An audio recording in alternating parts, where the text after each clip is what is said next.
Let me present the first speaker today. Her name is Anke Kern. And how should I put it? There are key experiences in life which are so powerful that they can turn your whole life upside down. I myself had at least 3 such key experiences that turned my life upside down.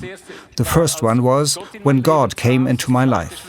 The second key event was when my wife Annie stepped into my life. And the third one was when mobile phone providers stepped on my life. And I don't say stepped into my life, but stepped on my life. This has changed my life fundamentally. I was devastated. My life was turned upside down. So this is exactly my hope, my wish, that following this, when our first speaker comes to the podium, that she will turn our lives upside down. For all of us, I hope that we will have such a key experience hearing what she says. Please allow me to welcome Anke Kern. She will lecture about 5G. There she is.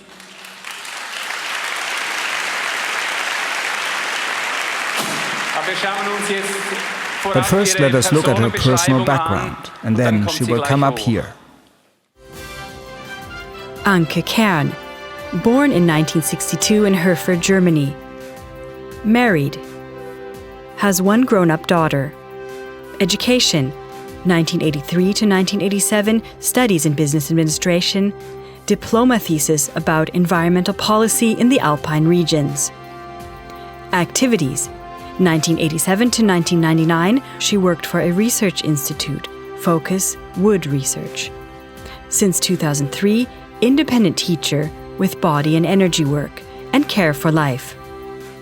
After a key event with the DECT phone she used at the time, in November 2003, she heard for the first time about the side effects of mobile communication. Since then, together with her husband, a physician, she is active in speaking out about the biggest crime against life ever perpetrated by the human species. Lectures, various articles, events, newsletters, and further activities in which she is involved. Since 2007, environmental and health policy issues, main focus on microwave technology. Since 2014, also about NATO's regime change wars. Launching and promoting of several peace projects for peace with Russia, such as We Europeans Say No to a War Against Russia. She was one of the first signatories. The topic of today's lecture, Digitalized into a Radiant Future, Dead Certain.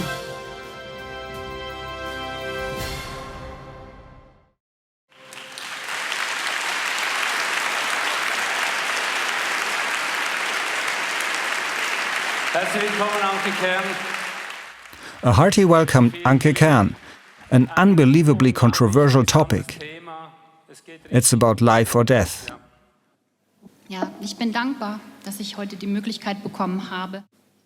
Yes, I'm grateful to be given the opportunity today to speak about this issue. Very few people want to hear anything about this because it might compromise their beautiful picture of this ideal, digital, and smart world. This topic divides people into 2 groups. In one group, the deniers of progress, those die-hard backward nuts who want to shed light on the risks and who still want to drum in their caves. And then the other group, which does not refuse progress and labels the others as crackpots. This issue divides families, marriages, and friendships, and likely this is exactly what was intended. The ancient tactic of divide and conquer weakens the resistance. Ich spreche heute über die Mikrowellenkommunikationstechnologie, die verniedlichend Mobilfunk genannt wird. Today I'm speaking about microwave communication technology, given the harmless nickname mobile communication. And by harmless I mean communication, connection vibes between people. That's a wonderful thing, right? It sounds great. Take the iPhone, intelligent. Smartphone, clever. Indeed, it is pretty clever how they managed to deliver a superbug into almost everybody's pockets. Die nun allgegenwärtige Mikrowellenstrahlung ist für In my mich opinion, the now omnipresent microwave radiation is the biggest crime against life. And at the end of my lecture, maybe you'll have a better understanding of what I mean with this. Nun mit 5G Mobilfunk habe ich so das Gefühl, And now, with the 5G mobile communications, I have the feeling that the final round of the war against life on this planet should be heralded in. ja, in einer Stunde Zeit kann ich jetzt nur ein Yes, ganz in 1 hour kleinen time, I can Überblick only über share a das, small was part of what I've experienced over the past 15 years of engagement, and I've gathered very much by following the activities of committed physicians and scientists, Wissenschaftler mitbekommen habe und auch selbst einiges in die Wege geleitet as well as habe, initiating a few things myself, which in turn allowed me some interesting experiences with people in political offices. Es gibt Berge von Literatur über die There are schädlichen mountains of literature Auswirkungen about the harmful effects of microwave technology on both human and animal health. The athermal effects have been proven for decades, but they're stubbornly denied. geleugnet. Und Herr Sasek, And Mr. Sazek and all of you here at this AZK, in Voice and Counter Voice and on Claw TV, I've been watching for many years with gratitude how you have helped so intensely to get the information out there, to illuminate the facts and show people the truth. In my lecture, I don't intend to vilify digital media. I like to use them myself, but fully cabled. But as a teacher of care for life, I do have a problem when there's harm done to life. And I also have a problem when humans produce under inhumane conditions end products for the West and their ethical standards. And with this I mean, for instance, the mining of rare minerals by child labor, or the inhumane working conditions in the production sites. As an example for the consequences of the conditions possibly caused by the high exposure to radiation, there is a very high suicide rate of people working in the telecommunications sector. Take the French Telecom, for example, where within barely 3 years, 60 people committed suicide.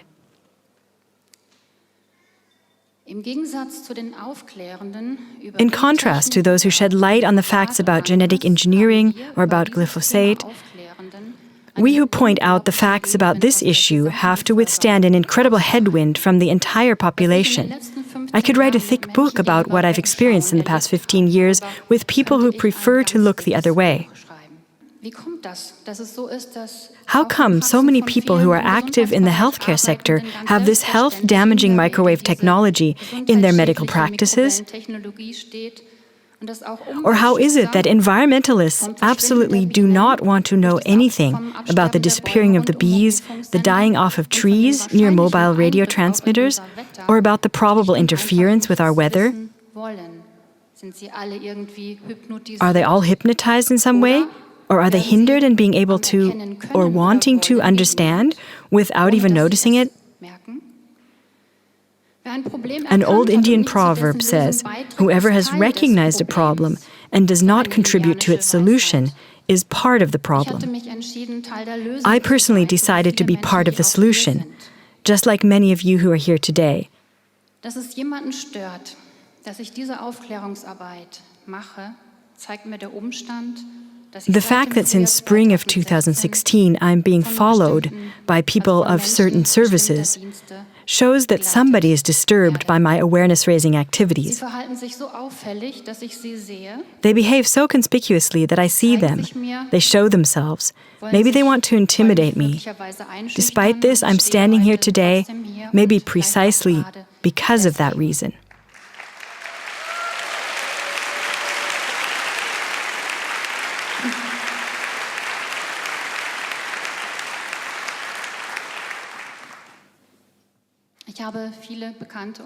I have raised the awareness of many friends and family members, and I thought I'm not going to allow you to remain in the dark about this. This must come to the light.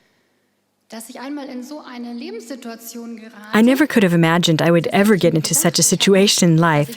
After graduating from high school, I applied for a job in higher executive level services with the Police Criminal Investigation Department because I wanted to support law and order, working against crime.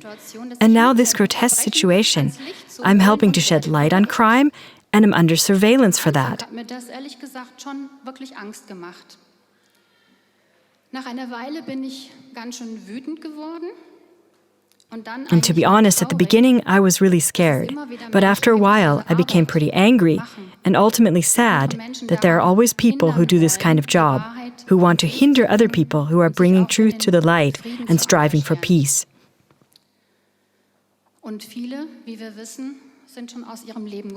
As we know, many people who did this have had their lives taken, and those who perpetrate this are obviously not conscious that they are committing the worst crime a person can commit, to take someone's life. Of course, this has consequences for their further spiritual way, and I personally have begun to pray for the people who cross my path.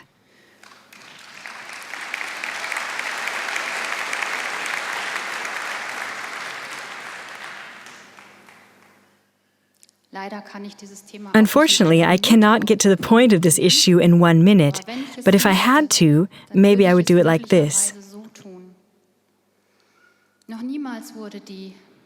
Never before has mankind been so erroneously informed concerning a health and environmental policy-related issue, and with such a huge effort through the good cooperation of the industrial sector, politics, and the system media. This risky technology has reached all social classes, has made people dependent and addicted, and they're screaming for more. It is the satanic stroke of genius of the dark forces on this planet Earth during the past century. So far, they have never succeeded in making people eliminate themselves and sacrifice their own children on the altar of technology for their god called progress. All who pretend that the pseudoscientifically legitimated threshold values would protect nature and our health either don't have the experts' information or they are just lying. These are the only two possibilities. If a few more people do not wake up and help us change course, soon we will all be sitting in a deadly cage of radiation together, in a digital prison, of course without cash, and everything alive on this planet Earth will be heading towards its doom. I practiced that at home.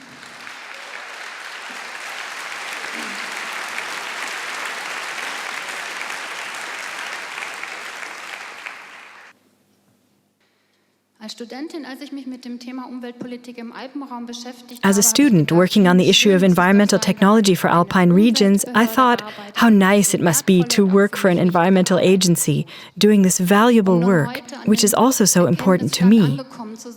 But now I've gained the insight that the ladies and gentlemen of the public services are serving exclusively the so-called deep state, while in addition to our professions and families, we have to do their work, voluntarily and unpaid, because they just don't do it. They protect neither nature nor human health.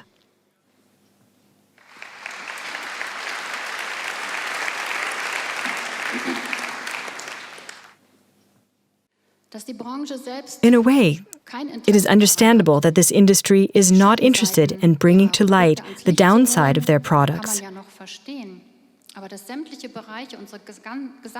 the fact that all social institutions are helping to keep this crime in the dark just overshadows everything, and I've dealt with environmental policy for more than 30 years. This experience has really deeply shaken my belief in the innate good in human beings. This industry sector can spare itself a big army of lobbyists because their collaborators sit in school boards, in health agencies, and are present in municipal and town councils.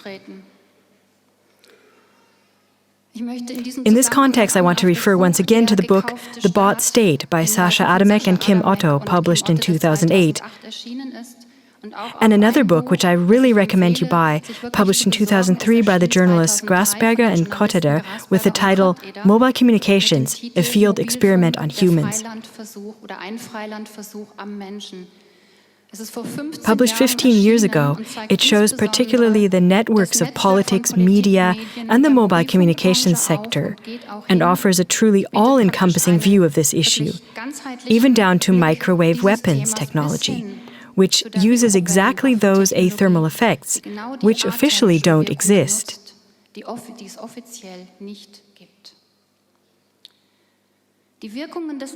To understand the effects of electromagnetic pollution means to understand life itself. This is a quote from a well-known biologist, a friend of the former Siemens Corporation development engineer, Dr. Günther Volkroth. He had drawn the attention of his friend, this Siemens engineer, to the dying trees caused by radar stations in the 80s. This Siemens development engineer then proved to the Federal Office for Radiation Protection, already in the mid-80s, that tree death and forest decline was in direct connection with these radar stations. But no consequences were taken. Wie ist das gemeint, das Leben zu begreifen, wenn man die Wirkungen des Elektrosmogs versteht? Vielleicht Folgendes. What does it mean to understand life when one understands the effects of electromagnetic pollution? Maybe this. We humans are bioelectric beings. We create an energy field around us called an aura, an electromagnetic field which goes into resonance with other fields, also technically generated ones. And this is where the problem begins.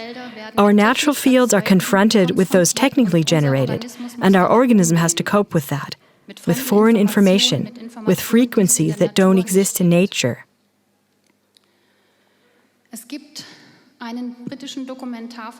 There's a British documentary film from 2011, online in English, quite easy to understand, which reveals in its title what this is all about. The title is Resonance, Beings of Frequency.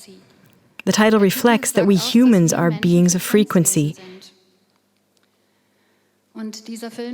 You can find this film on Vimeo, and it shows the consequences which show up when we have to go into resonance with these unnatural electromagnetic fields. Not only us, but also the animals. Also, weather phenomena are electromagnetic phenomena. Some people have difficulties enough just with weather changes. For instance, people who have bone fractures or people with migraines or chronic diseases like rheumatism, they can feel a weather change quite intensely. And these are electromagnetic phenomena too, but of the natural kind, and already these can bother people really a lot. The bioelectricity in human bodies is measurable. It is used for EEGs, to record the brain waves, for an ECG, to register the heart's current flows. There's also the EMG for muscle currents and the EDA for the electric conduction of the skin.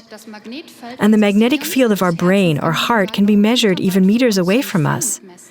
So this shows that all living beings are bioelectric, and therefore we are all electrosensitive, not just a few supersensitive souls.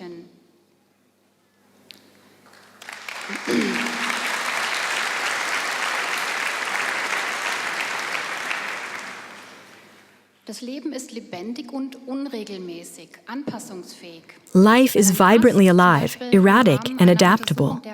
If, for instance, in the course of an examination of the heart rate variability, a physician notices an unvarying, steady pulse rate of the heart, this means alarm level red, then it must be feared that this person's life is about to end. The whole of nature is analogous, not digital, not strongly pulsed. It's alive and flexible. In this way, all of life on this planet has adapted itself to the conditions of this wonderful planet Earth in order to provide the very best for their species. The rigid pulse rates of this microwave technology come with very strong power flux densities. This means that performance strength radiation intensities are surrounding the whole Earth now, because we already have thousands of satellites around the Earth. With 5G, several thousand more are supposed to be added. This is unimaginable. And then still all the mobile communications antennas. We have radiation strengths so strong that they impose a rigid pulse on all living organisms, billions of times higher than the natural radiation pulse of the Earth.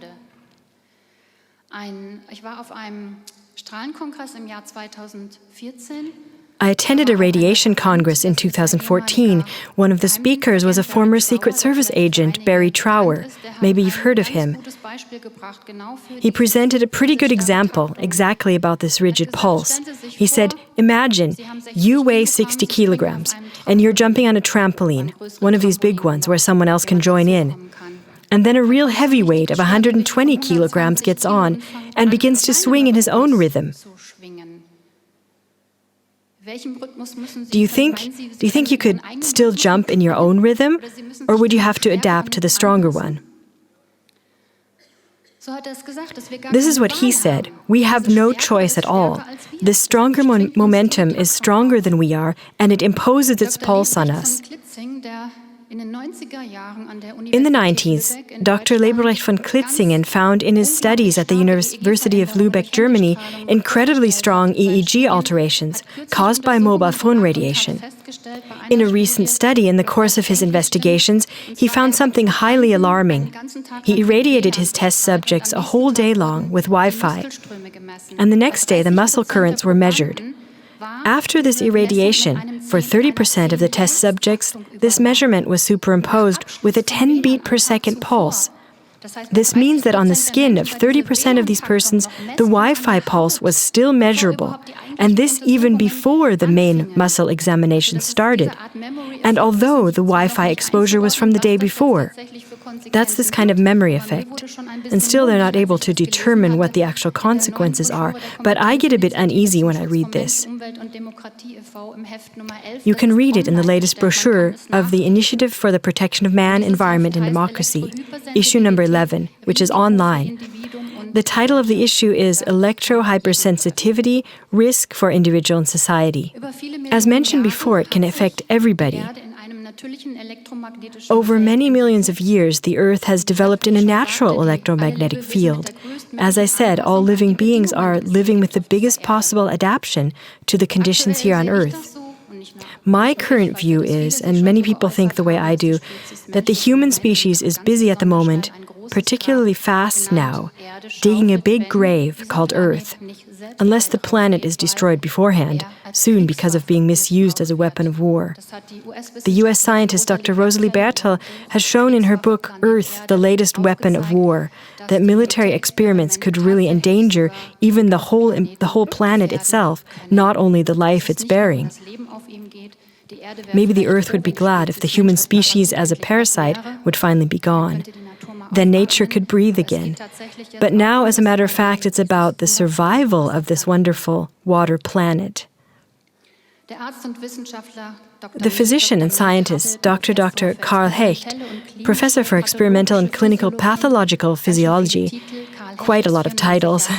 He's 94 years old now, and I know him personally and esteem him very much. In his article, The Electromagnetic Ocean, Essential Ecological Factor in Danger, this is exactly what he pointed out. His article was published in the journal Natural Medicine in the first issue from 2017.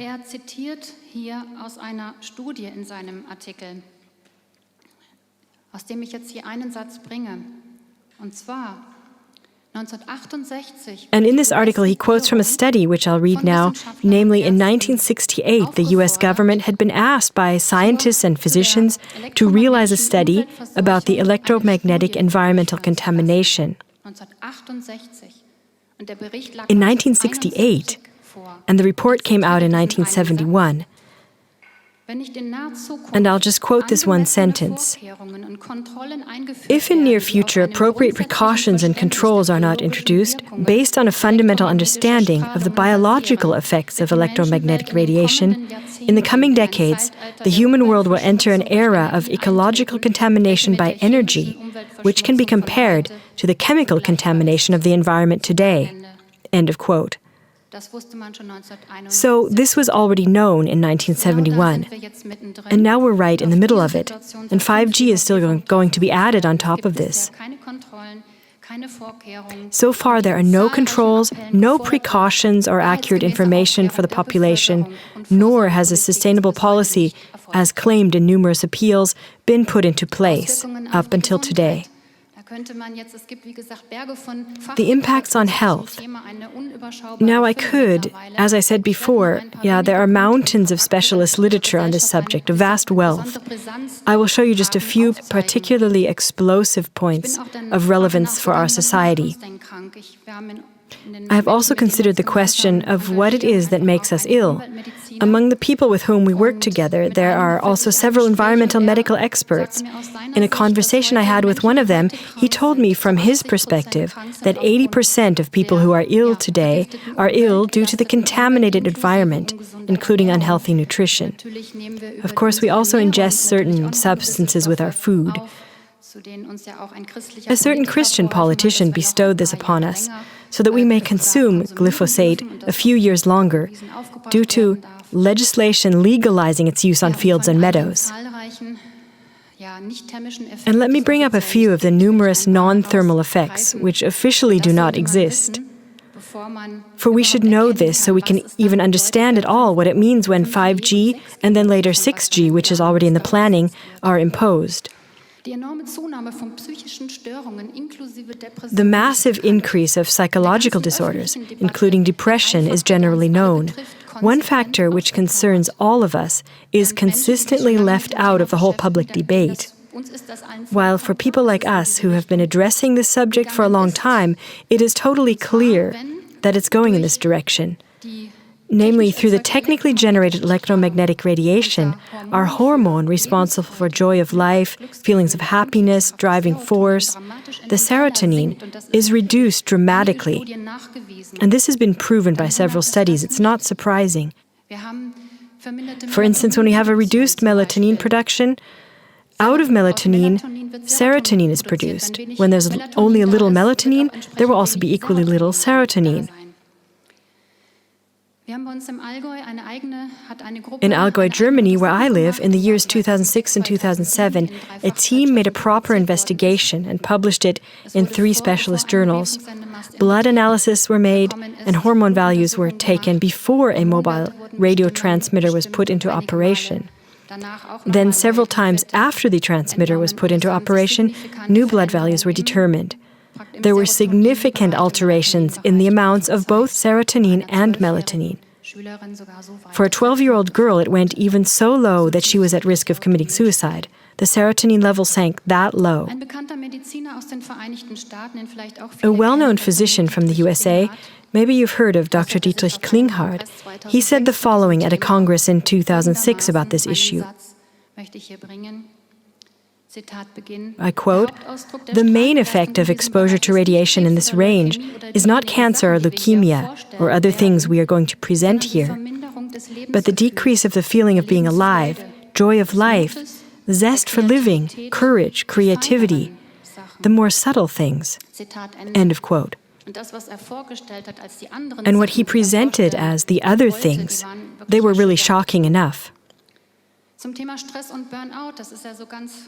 The issues of stress and burnout have become quite normal. They're on everybody's lips today. Almost everybody who deals with this subject is not at all surprised that it's raging like an epidemic.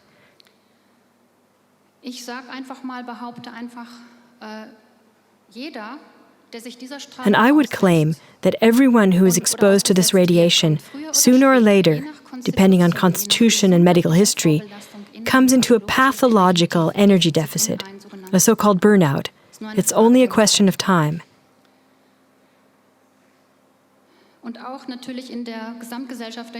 And of course, in society's whole discussion about this subject, the issue of mobile communication simply does not exist. It's consequently covered up. Some of the sources for the subject stress and burnout through EMF, this is the abbreviation for electromagnetic fields, are the following.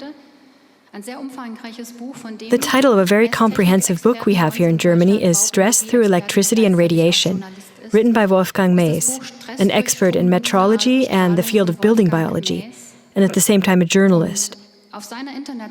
And on his website there are many updates, also from this fall, 2018. There he also provides information about the subject of antibiotic resistance, as well as the propagation of bacteria by technically produced EMF. You should know this, it's pretty scary. The brochure Cells in Radiation Stress by a Stuttgart association from May 2009 can be acquired over Diagnosefunk. This too, I think, is a very valuable brochure. The research report Increasing Burnout Incidence Through Technically Created Magnetic and Electromagnetic Fields of Mobile Communication is available online from the Competence Initiative. An important study I want to present here, conducted voluntarily by two physicians, is the so-called Rimbach study. This study was performed privately, without third-party funding, in 2004 and 2005 on a relatively big group of 60 test persons, aged from small children to pensioners. This study has been published in the scientific journal Umweltmedizingesellschaft, Environment Medicine Society, from 2011. The result of the study was this: significant increase in the release of all stress hormones and significant reduction of PEA, phenethylamine, which is important for positive state of mind. It's a kind of early-stage happiness hormone. Let me point this out. A burnout, a pathological energy deficit, which can be proved medically down to the cell level, can be fatal, can lead to organ failure, to kidney failure, to heart failure. This is nothing to joke about. This is not just some kind of state of exhaustion, but such an intense pathological energy deficit can in fact be fatal. Just during the boom of mobile communication between 1990 and 2004, the prescriptions for children who suffered from low PEA level, so hyperkinetic children, increased almost 100-fold. A great business for the pharmaceutical corporations, don't you agree? At the Congress on Radiation in 2014, not only did I hear Barry Trower, but also a Canadian university professor, Magda Hivers. And she said that in Canadian schools several times already, actually she spoke about 4 cases, there was sudden cardiac arrest in teens. 2 of them could be resuscitated, the other 2 not. And this is supposed to be normal in schools today. Exactly like fainting spells, dizziness, nosebleed, all normal. Now to the subject of dementia. This will become a very big problem in our society. In 20 years, we'll be a nation of dementia patients, according to physicist and scientist Dr. Brigitte Lange. She said this in January 2001 when she spoke at the Monday Forum in Erlenbach about the opening of the blood-brain barrier by means of technically generated pulsed EMF. So in 2021, we've reached that point. For by opening the blood-brain barrier by this pulsed microwave radiation, all environmental toxins can enter the brain and result in neurological disorders, Alzheimer, and dementia. As I said before, physicians dealing with this subject for some time are not surprised by this development, and I fear that numerous family dramas have to be expected when parents don't recognize their children anymore, and eventually in the long run children won't recognize their parents. Right now I'm witnessing such a drama myself in my own circle of friends. A few years ago, well, quite some time ago, maybe 6 or 8 years at least, I watched an early morning program. It must have been around 7 in the morning, and somebody was being interviewed. The subject was the increasing dementia of people in large cities in their early 50s, who are often singles, have no family to look after them, and whose care would begin to present a really big problem for society. The problem is really going to become much worse. And of course, in the society-wide discussion about this subject, nothing of what I'm telling you here will be mentioned. Rudolf Steiner already addressed this issue of electromagnetic pollution. At the time, this term did not yet exist. In our circle, there are several who have an anthroposophic orientation. I have a brochure from a publication series called Mobile Phone, The Risky Communication, by somebody with this background.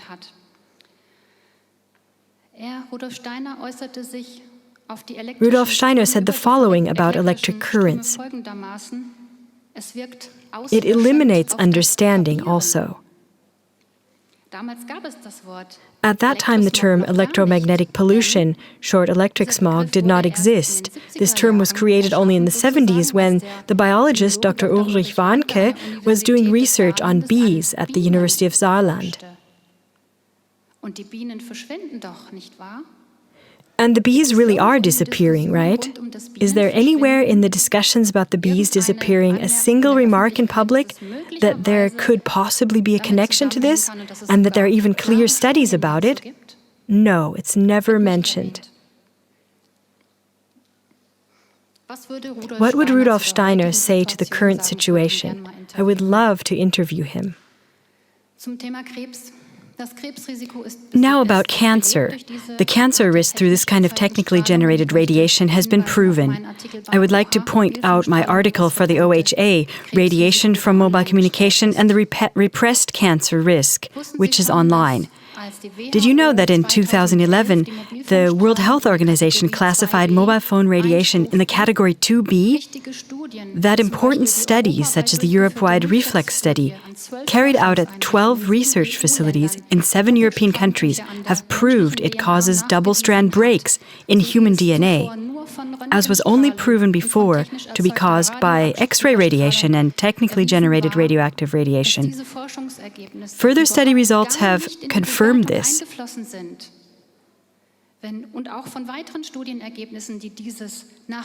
These study results of numerous studies have not been taken into account at all for the valuation. This rating should have been applied much earlier. I'm going to tell you a little bit more about this later on. The role of the media is also very important. This is how it was ridiculed back then. Oh, mobile phone radiation is just as dangerous as coffee. But unfortunately, the omission press, that's what we call it because it works this way, has failed pointing out what else is classified in category 2B. For instance, benzenes and DDT. So coffee should be just as digestible as DDT? No, the studies were done with caffeic acid, and I would like to see how long you or I could remain healthy if we would eat exclusively caffeic acid. This is exactly what they have demonstrated, distorting facts, taking them out of context, failing to represent everything, showing only just the part that helps them to represent whatever they want to represent.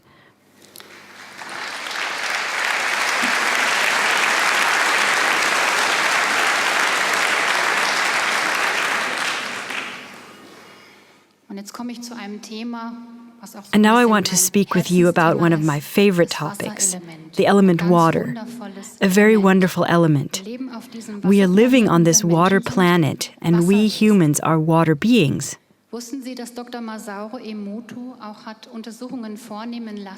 Did you know that Dr. Masaru Emoto initiated the studies about the effects of microwave radiation, and that he was really horrified about the results? Water attracts technically generated radiation.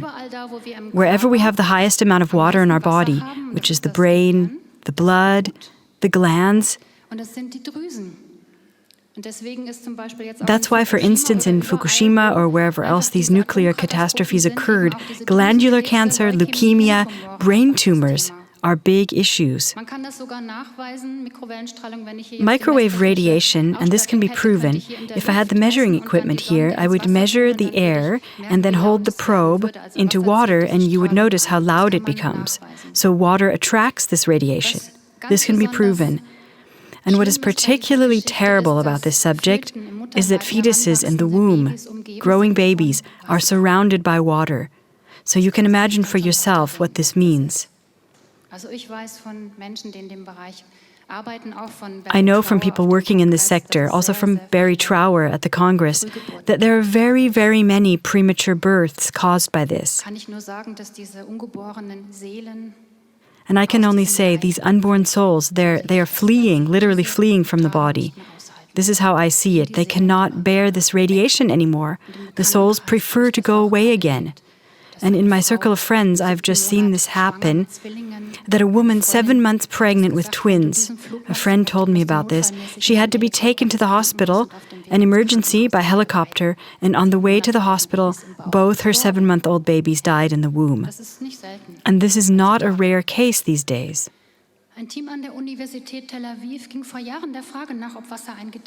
Years ago, a team from the University of Tel Aviv looked into the question of whether water has a memory. They irradiated water for 2 hours with conventional mobile communications radiation, this means with a weak EMF, and discovered that the bacteria in the water multiplied twice or 3 times faster and lived longer. This documentary was shown on Phoenix, a German TV channel, and can still be looked up. It's still online. So this means our knowledge is just a little drop, water, the unknown entity. When one sees this, knowing how glyphosate acts in the body, it can really give us the creeps. The team around Professor Dr. Monika Krüger at the University of Leipzig appeared on TV years ago and demonstrated how glyphosate acts in the human body relating to bacteria. It kills the good bacteria in the body, and those not so good remain and are then multiplied by technically generated EMF, and moreover, they live longer inside the body. So if one wanted to harm humans and animals, wouldn't this be a good combination? Zum Thema Wissenschaft. Ist nicht alles, was Wissenschaft? Now about science. Not everything that produces knowledge is science. From more than 70 years of research about high-frequency radiation, there is such a wealth of literature which proves effects already far below the threshold values. There's no need for any further research, as always requested by politicians. What is necessary is that all the previous research results are at last taken seriously. The population should be informed and protected.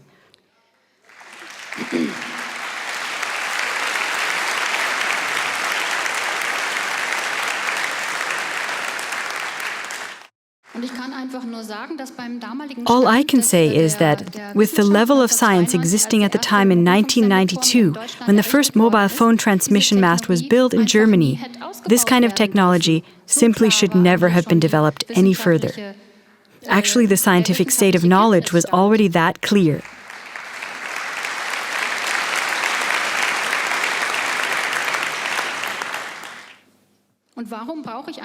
And why would I need a final scientific proof to know that I'm burning my fingers when I touch a hot plate? Do I have to wait until somebody finances such a study to know this? So much can be simply experienced.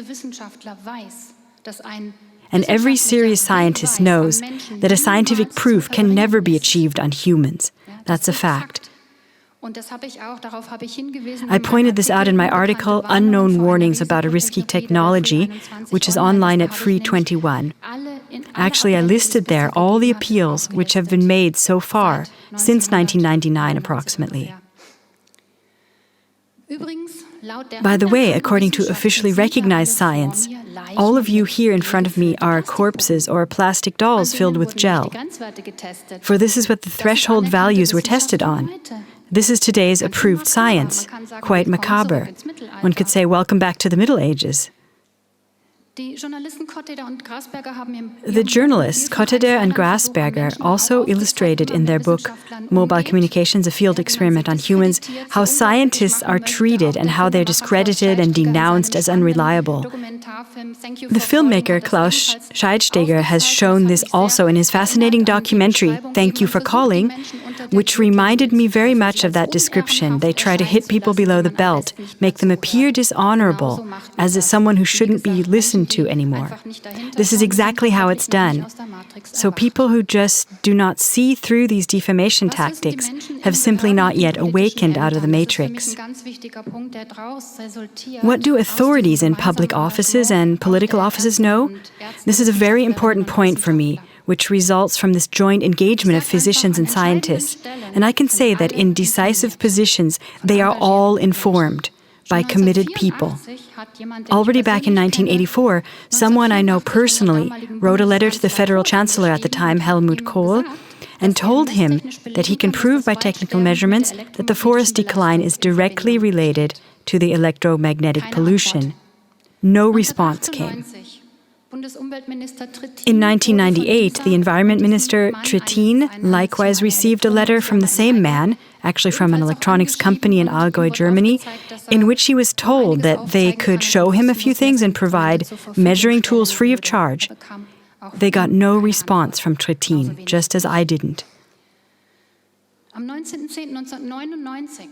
On October 19th, 1999, so 19 years ago, a resolution was submitted to the environmental minister at the time, Trittin, during a citizens' forum on mobile communications, in which it had been demanded that this telephone standard, the DECT phone standard, be prohibited, meaning all cordless phones.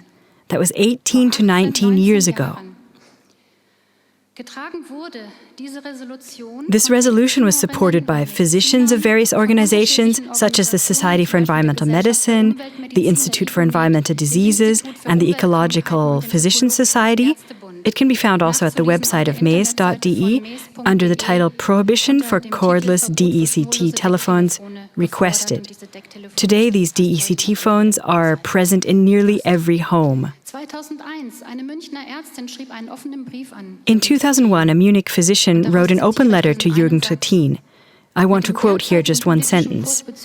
With the actual political course regarding mobile communications, first of all, criminal greed for profit at a very large scale is legalized at the cost of the general well-being of millions of people, while giving up all rule of law. With this, she absolutely brought it to the point, already in 2001. Her open letter was published in the building biology journal Living in Health, Wohnung und Gesundheit, issue 103. Now let's come back to the book Mobile Communications, a Field Experiment on Humans. Here it is very well worded what this is really about. Mr. Trittin was quoted saying, "When you're driving by means of public transport and only 3 have a mobile phone, and this in an enclosed space, I don't need to tell you what's going on there." So he knew what was going on, but he has not told anyone, and he did not advocate for a ban on mobile phones in the public transport system. Why not? Then, something else very important. On July 2nd, 2006, a group of physicians was invited to the Federal Office for Radiation Protection. I have the file at home myself and had it by chance in my hands again. A whole group was invited to an expert panel discussion there. And they had prepared about 250 case histories of people who had fallen ill due to mobile communications and gave short presentations about these. This protocol is online too. You can really see who was there. These independent physicians are always faced with a certain so-called experts panel, appointed for the public by the public authorities above them. And these experts defamed and rejected everything. Nothing was good enough. Everything was viewed as insignificant, and all kinds of excuses were made. And there was even someone there who was practically smuggled in order to confront that panel. He gave a lecture about damage to trees. The engineer, Dr. Volker Schorb, made this lecture available on his website, puls-schlag.org. He had documented it and produced quite clear scientific evidence about trees for the Federal Office for Radiation Protection. But they did not follow up on this. There were no consequences. Now, I started an initiative, and by coincidence, in spring 2007, I saw a television program. At the time, I was developing school curriculum together with a colleague, and the goal was considering with children and young people how we can bring children to understand that something can have an effect which we humans cannot perceive with our sensory organs. And by chance, on this program, I saw how a Bavarian State Environmental Agency official held a mobile phone class at an Augsburg high school and demonstrated his lack of knowledge. It's incredible that an official of a public authority was underway in schools who apparently was not on the international level of knowledge, yet was allowed to communicate it that way. Several initiatives united then, and we informed this man. Obviously, he was not at all informed about this. We showed him numerous scientific studies. We exchanged letters back and forth. And the interesting thing that came out of it was that it was always someone different who answered our little doctoral theses. They did not respond with a single word to any of the content of our letters. It was always obvious that they had not at all read what we'd written. There were always these nice little text modules in their letters. Oh, we take the concerns and fears of the citizens seriously. I read that so many times in their letters. Someone must have pre-formulated that for them.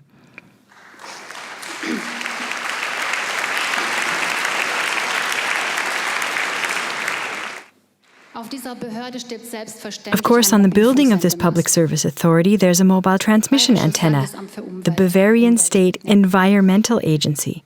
Environmental. And after the umpteenth letter, we stopped responding, but our activities led to an article in Raum und Zeit, Space and Time scientific journal. And there's more. On January 27, 2008, two high Bavarian medical circles, in cooperation with a scientists initiative, wrote to the Bavarian Prime Minister, Beckstein, and drew his attention to the legalized damaging of children by mobile communications transmission. And then, because there was no answer, they repeated it again in April 2009, directed then to the new Prime Minister Seehofer, from whom we heard and know that those who are elected have nothing to say. My husband still tried to get through several times, for this initiative was based with us. And shortly before the summer holidays, in July 2009, the answer arrived from the Bavarian state capital. They could not recognize any need for taking action, and besides, there were results of the German mobile phone research program. Oddly enough, the long-term damages on children and youth were not even addressed at all. This means they referred to that program, which had nothing to do with the issue the scientists and doctors wanted to present, and it was not at the level of the current research at all. But this is how they're treating us. Bottom line, those politically responsible had all been informed, also by my letter. The action I had initiated went to numerous federal ministry offices, state ministry offices, to the Bavarian Public Radio. In addition, it went to district administrations, to health authorities. So we can say that all authorities, all government offices have been informed. It was very important to me that you hear about this because you won't learn about it anywhere else. These are just a few examples. There are many, many more. There are numerous files about how all these dedicated physicians, how we've tried to alert the public authorities concerning the suffering of people affected.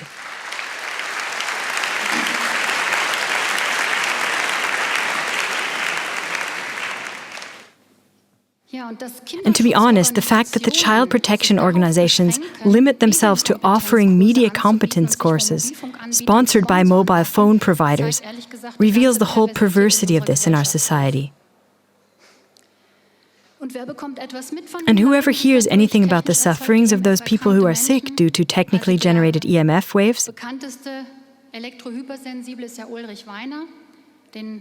well, the most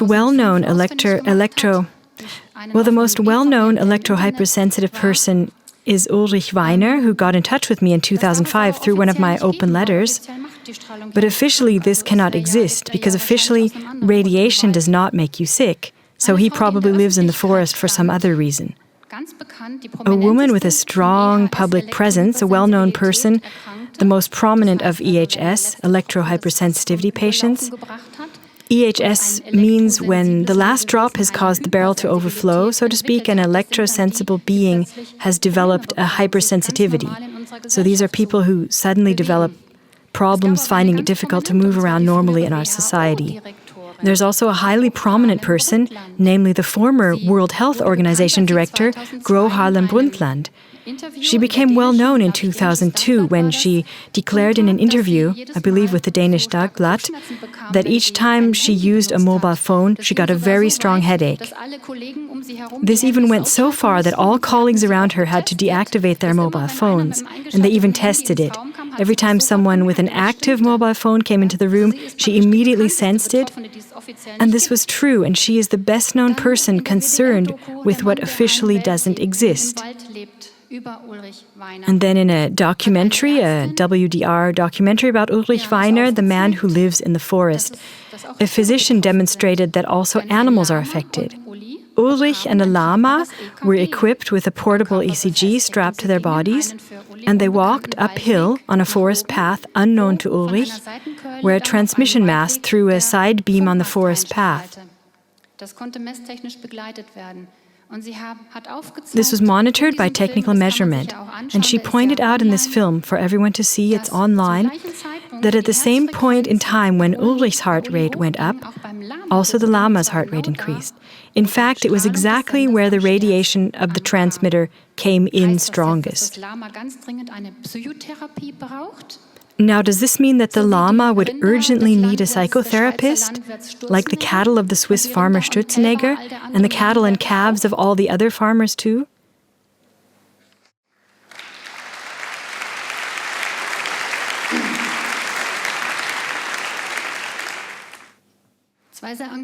Two highly committed doctors, Christine Aschermann and Cornelia Waldmann-Selsam, published a book last year which gives a lot of specialized information, including about people's sufferings.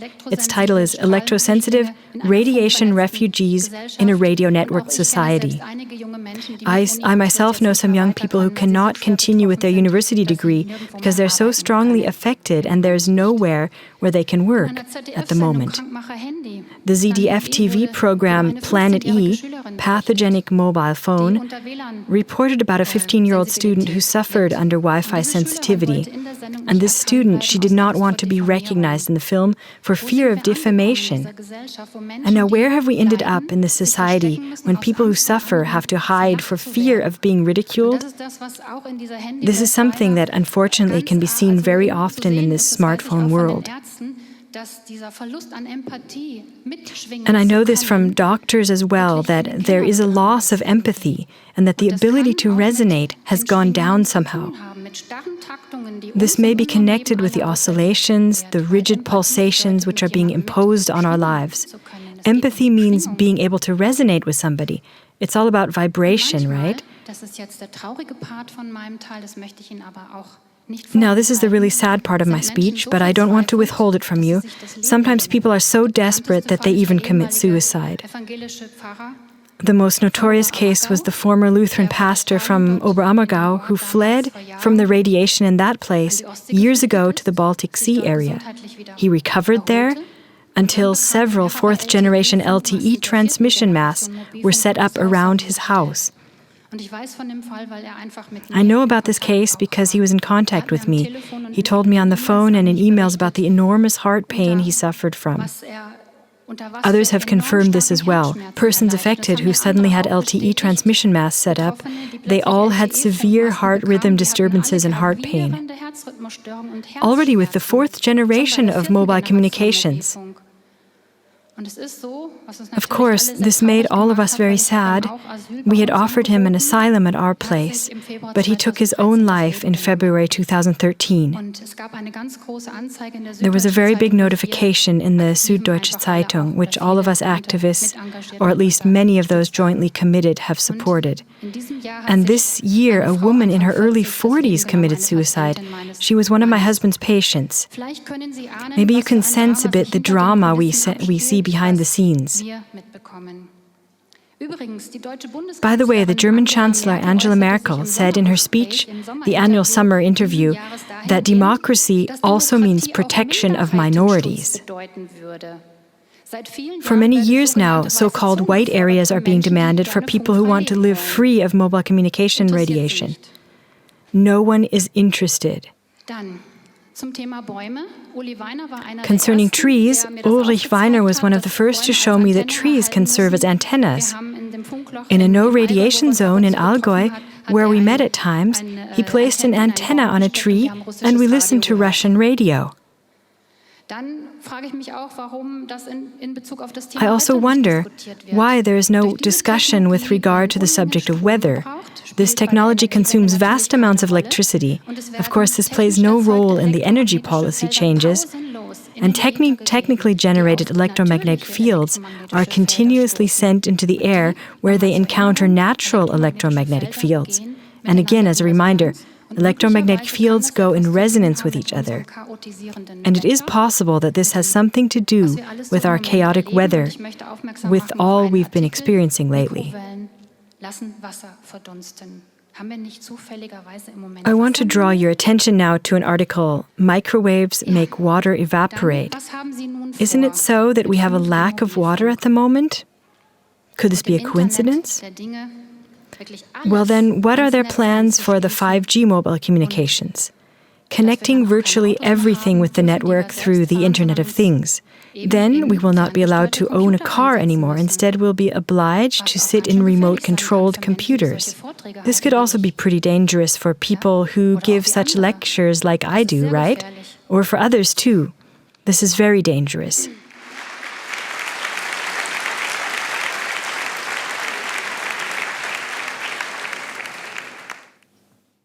So I personally have decided to only ride my bike when all of this is implemented. I'm not getting into any of those things. Sorry. That's it, period.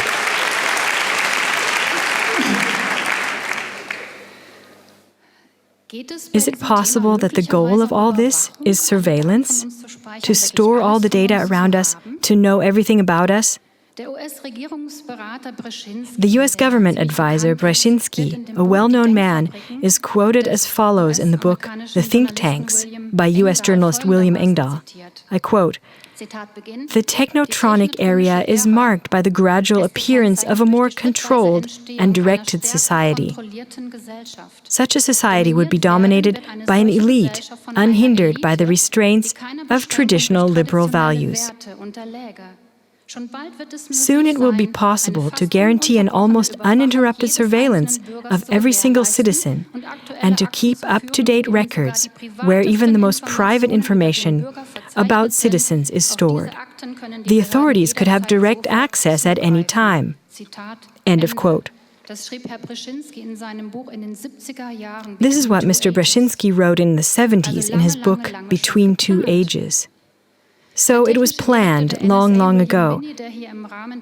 The technical director of the NSA, William Binney, was interviewed in the context of the NSA Inquiry Board, not here in Switzerland but in Germany, and he admitted that indeed every electronic trace of every single person is saved and archived by the NSA. For this purpose, the NSA built a complex in the U.S. state of Utah, which cost $1.7 billion, and it's as big as 17 football fields. Everything is stored there. You can find this in the book Fassadendemokratie, Tiefer Staat, Fake Democracy and the Deep State. There were actually some highly explosive documentaries on TV, too, which are still online now, about what must be expected from the Internet or when the net is turned into a weapon. There are several. But I want to address one in particular, which has to do with our subject, because the installation of radio transmitter-based smart meters into our houses is imminent. The film Battlefield Internet, When the Net Becomes a Weapon, reports that Edward Snowden had contacted the film team that produced the film. He provided documents which proved that the NSA intended to bring the Internet fully under their control. They wanted to organize everything in a way that would allow them to interfere with the infrastructure of other countries at any time. They wanted to be able to shut down nuclear power plants, to spy on economic enterprises, to shut down the power supply, and to paralyze hospitals. Well, that's what good friends are for, right?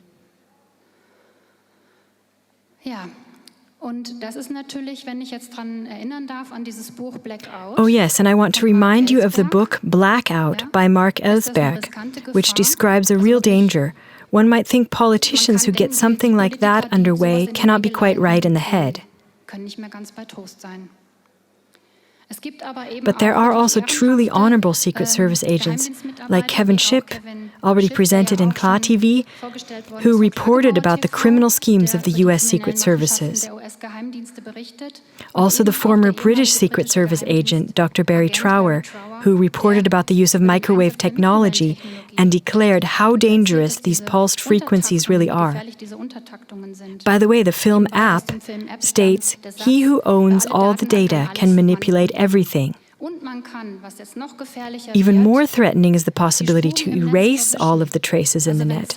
So in the case of a cyber attack, when one country shuts down the power grid, say, of another, someone else can be declared guilty and blamed.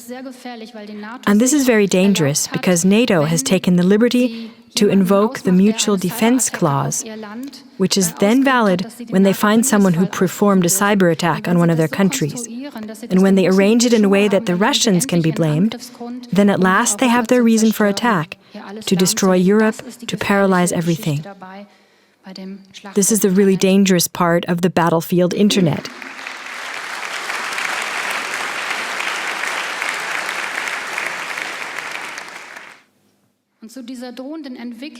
Concerning this impending development, what are they aiming at?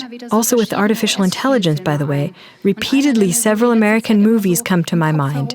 One of them, which keeps buzzing around in my mind lately, is the movie In Time.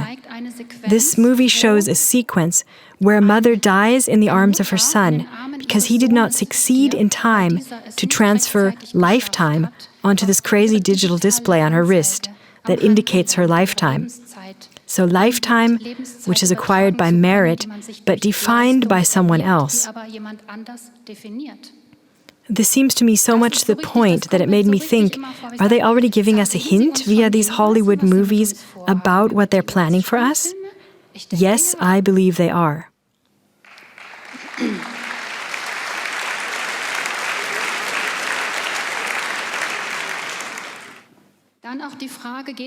Another question is if eventually the goal is depopulation, a purposeful reduction of the population.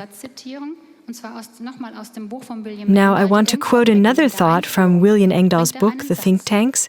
In the introduction, he wrote, "The Anglo-American think tanks presented here are the front line of a pretty facade of a group of stinking rich, cold-blooded people of a truly racist death cult.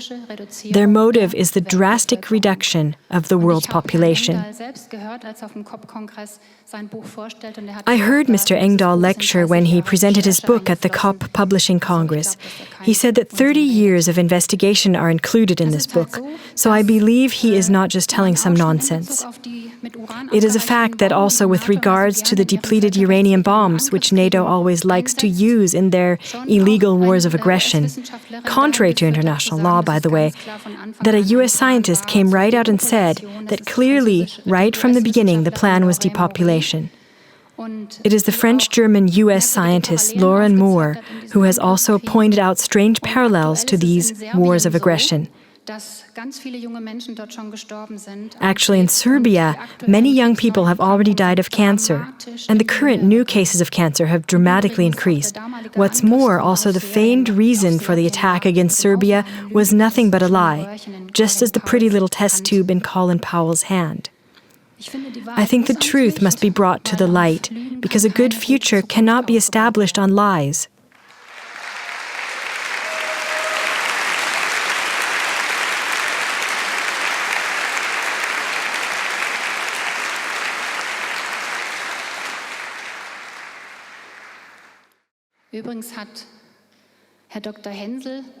In an open letter, translated into several languages, dated October 10, 2018, and addressed to Mr. Jens Stoltenberg, the scientist and author Dr. Hensel has drawn Mr. Stoltenberg's attention once again to the hazard wreaked in Serbia at the time by the NATO.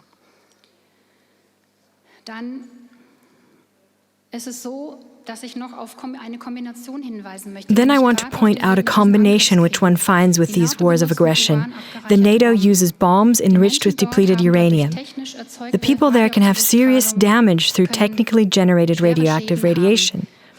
When cancer begins to grow, the production of melatonin is very important, and as people in the attacked countries are also increasingly contaminated by technical electromagnetic radiation, the production of melatonin is low, and therefore the cancer police in the body is reduced.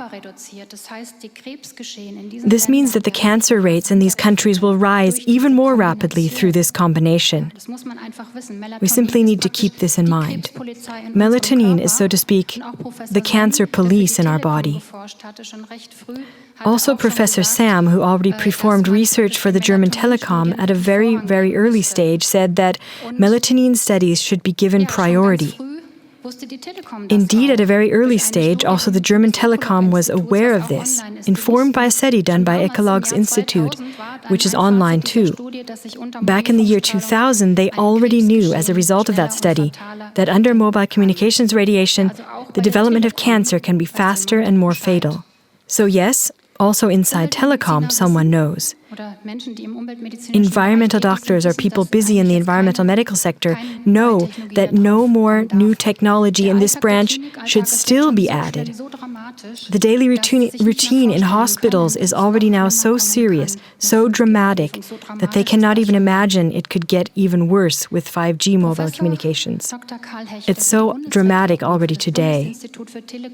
Professor Dr. Karl Hecht researched in the mid-90s about the telecommunication for the German government, for the Federal Institute.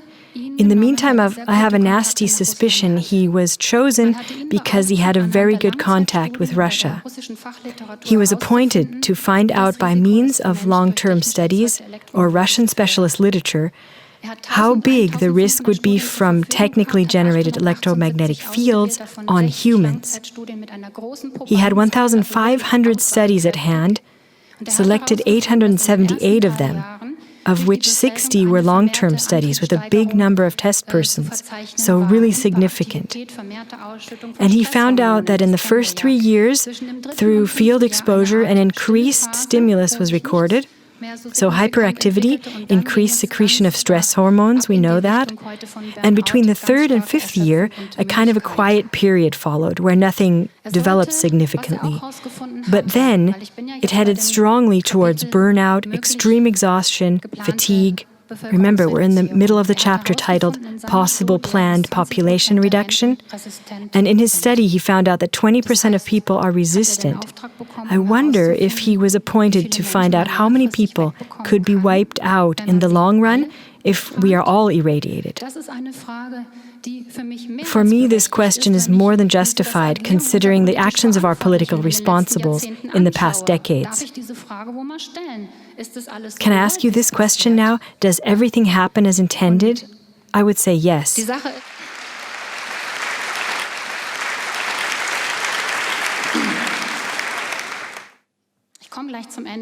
And the thing is, I'm almost finished. I'm coming to the end here. When watching the developments towards artificial intelligence, the idea might come up that 80% of us, useless eaters, may disappear. We would simply be replaced by artificial intelligence. And the 20% that are the strongest physically, they would simply exist as useful slaves. This is how I see it. I cannot find any other explanation.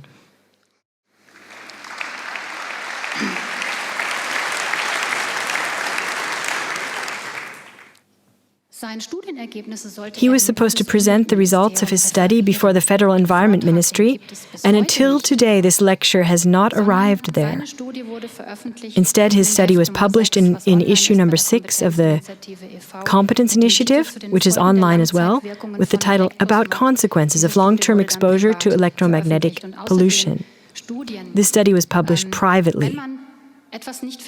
Besides, about these studies, if one wants to avoid having something found within a study, the design of the study can be manipulated in such a way that avoids disclosing what should not be found. Or studies can be blocked that would clearly show something, for instance, about animals or trees. This happens consistently. Then still, a well-known environmental physician from southern Germany, who had already reached retirement age but wanted to go on working, has thrown in the towel this year. He left a goodbye letter to his patients, and I have this letter, and I'd like to quote part of it. As a matter of fact, during the time in which I have been practicing as a doctor, the chances of falling chronically ill have massively increased. The higher life expectancy must not deceive us about this. The financial cost for healthcare sector is now at 1 billion euros per day. The numbers of dementia patients is growing, and the amount of people suffering from allergies is 4 times higher. Most forms of cancer are increasing rapidly. The number of people falling ill from chronic exhaustion rises rapidly. The patients falling ill are younger and younger. End of quote. And now 5G mobile communications should be introduced into this situation? It is not at all reassuring when it's said that the radiation will be absorbed by the skin, because I know that the same study was already published in 2010. Many people around mobile phones communications transmitters have been examined, and one of the main symptoms were skin alterations. I don't believe that this does anything good for our skin. But back to our subject. Everything I've shown now, every device, into the net, schools contaminated by radiation, everything nicely irradiated and connected. As said before, these are dangerous times for people who shed light on hot subjects. A radiant future awaits us. Or maybe not. Maybe it's rather by means of a blackout that the big crisis should be brought about, in which people would consent to the New World Order. I think this madness must be stopped, and I want to show you what people are already doing against it, trying to stop it. I want you to know what you have at hand in case someone wants to become active. For of course, here in Germany, this is not shown in the mainstream news. Ich denke, wir müssen ans Licht holen, wer es ist in der Politik, der diese Digitalisierung. I think we must bring to light who it is among the politicians who is a driving force, pushing digitalization forward. We should take a good look at these people. We should bring them to light with their name and face.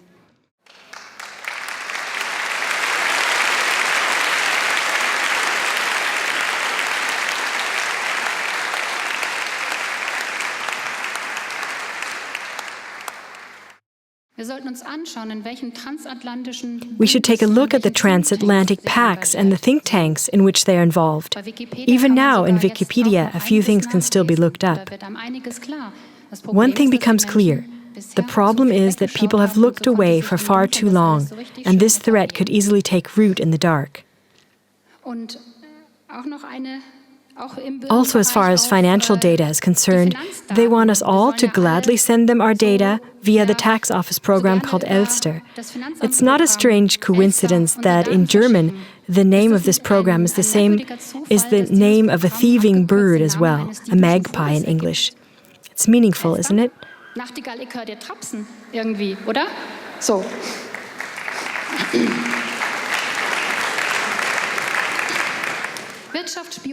Economic spying made easy thanks to our financial authorities and the politicians responsible, so that also the NSA can collect the most intimate data about us.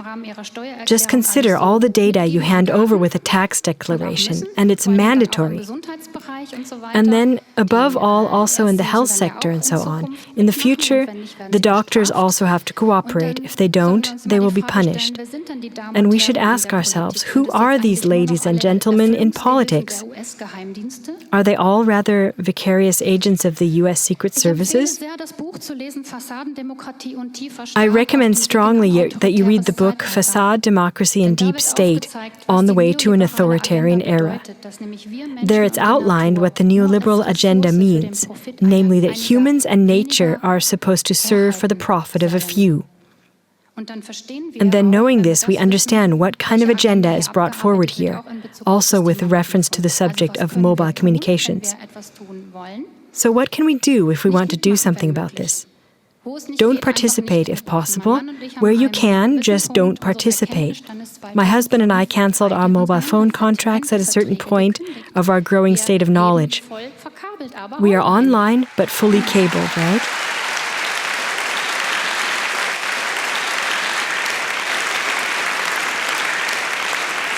There's also the question, why doesn't the state offer fiber optics connections to all of us, even in the most remote corners? Because there's a lot of money available, right, to save banks and for unlimited migration.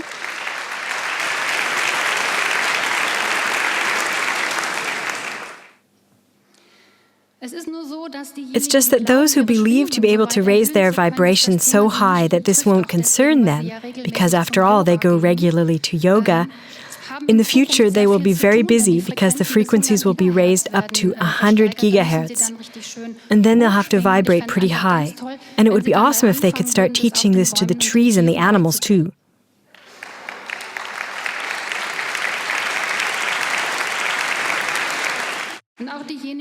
Also, those who believe that their neat little chip makes their device a healing device should really consider who they are serving with this reality.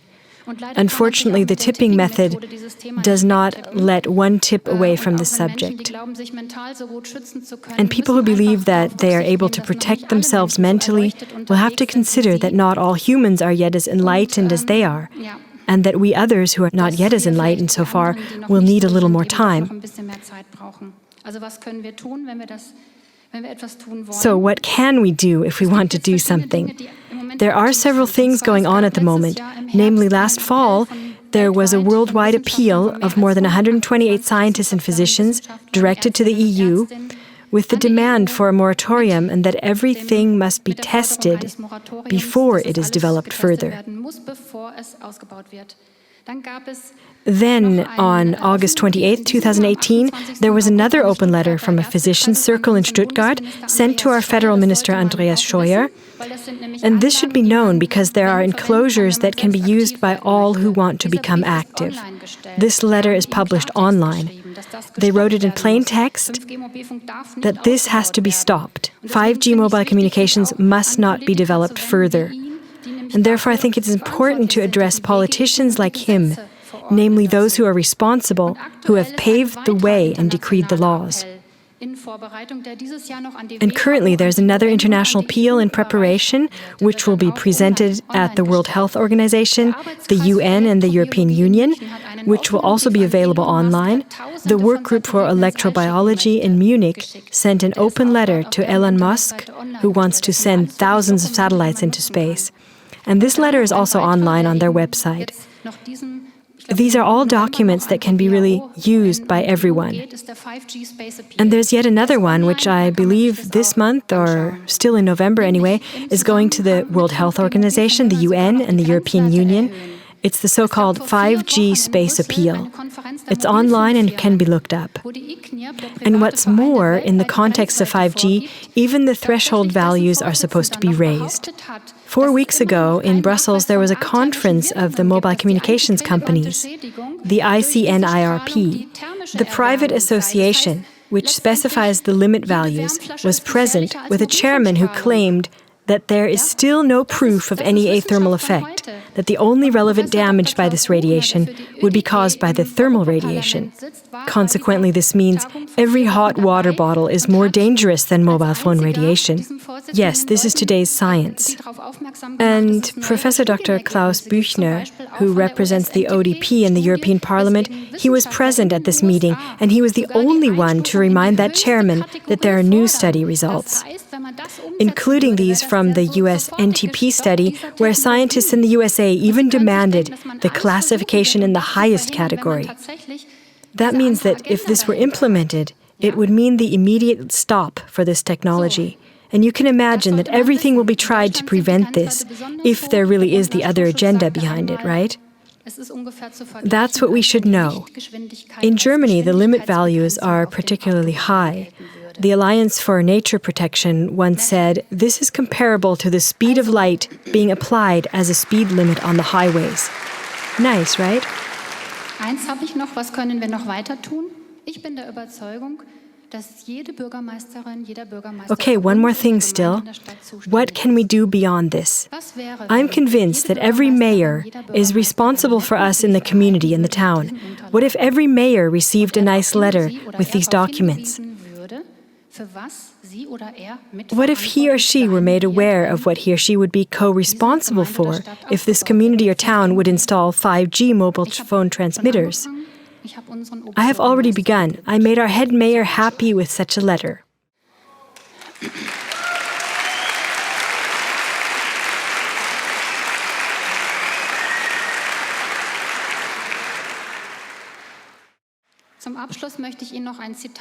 In closing, I want to give you a quote and a picture. Last week, all of a sudden, a mobile communications antenna was erected close by our house. Within 2 days, there was that 6-sector antenna, a 6-sector antenna directed right on our house. A coincidence? And there's always that thought coming up. Where injustice is turned into justice, resistance becomes an obligation. This is one of my most important quotes at the moment.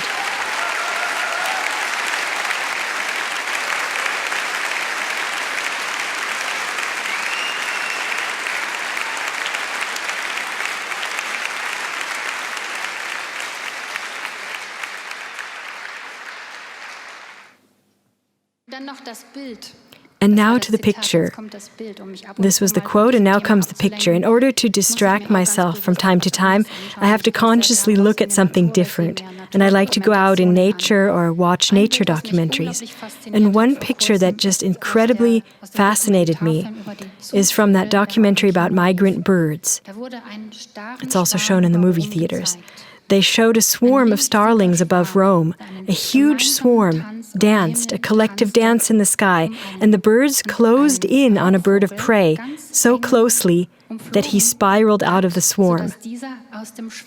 This is the typical technique of starlings, where the whole swarm defends itself against a bird of prey. And this picture simply fascinated me. The great dance in the sky, the formations created by those starlings. And then I just wish that we humans would more and more learn to see how the animals are doing it. When we are many, united, the others don't stand a chance. Thank you.